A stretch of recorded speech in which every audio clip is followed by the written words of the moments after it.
এটা হচ্ছে মুমিনের 2 নাম্বার গুণ। কয় নাম্বার? কি বলেন বলেন? যখন মুমিনের সামনে কোন মুসলমানের সামনে কোরআন তেলাওয়াত হয়, সে যখন বসে কোরআন তেলাওয়াত শুনে আল্লাহর ভয় ভিতরে আসে, হেদায়েতের নূর আসে। সুবহানাল্লাহ।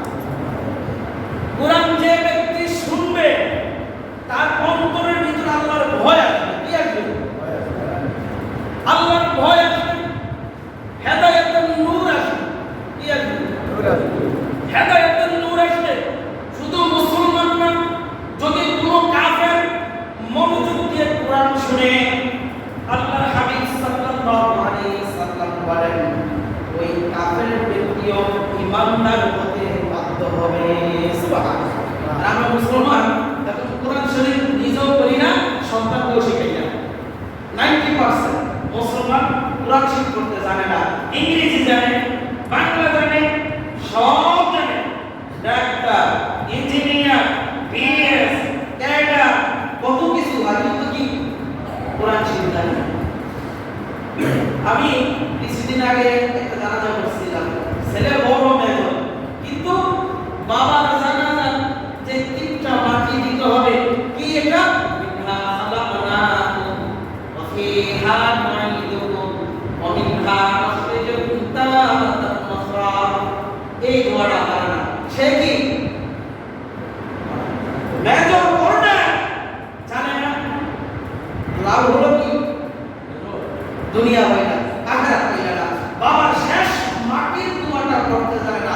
আপনারা বুঝে গেছেন না, আমার তো আফসোস থাকা দরকার, আমার সন্তান আমার শেষ মাটির দোয়াটা কেন পারে না?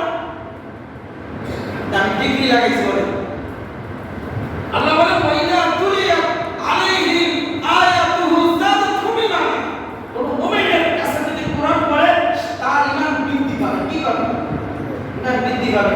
এখন আপনি মানে 50টা ঘর তালাশ করেন, আমার মনে হয় না 2-1টা ঘর ছাড়া আর কোনো ঘর কোরআন শরীফ পাওয়া যাবে। এখন প্রতিটি ঘরে জিন্নাতের আছে, প্রতিটি ঘরে টিভি, প্রতিটি ঘরে সিনেমা। তাহলে আপনার ঘরে জিন্নাত প্রবেশ করবে না কেন? কোরআন থাকলে, কোরআন তেলাওয়াত থাকলে ওই ঘরে জিন প্রবেশ করবে, জিন্নাত প্রবেশ করবে। কিন্তু আমাদের কোরআন নেই। তাই জন্য মুমিনের গুণ কি? 2 নম্বর গুণ কি? কোরআন তেলাওয়াত করা, কোরআন তেলাওয়াত শোনা। এটা শুনলে কি পায়? ঈমান বৃদ্ধি পায়।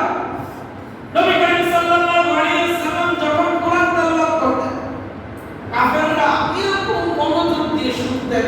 আবু জাহেল, উতবা, শাইবা, আবু সুফিয়ান চিন্তা করলে হাইহা মুহাম্মদ সাল্লাল্লাহু আলাইহি ওয়াসাল্লাম যেরকম কোরআন তেলাওয়াত করতেছে, এইভাবে যদি করতে থাকে আমাদের দলে আর লোক থাকবে। কি থাকবে না? আমাদের দলে লোক থাকবে। কখন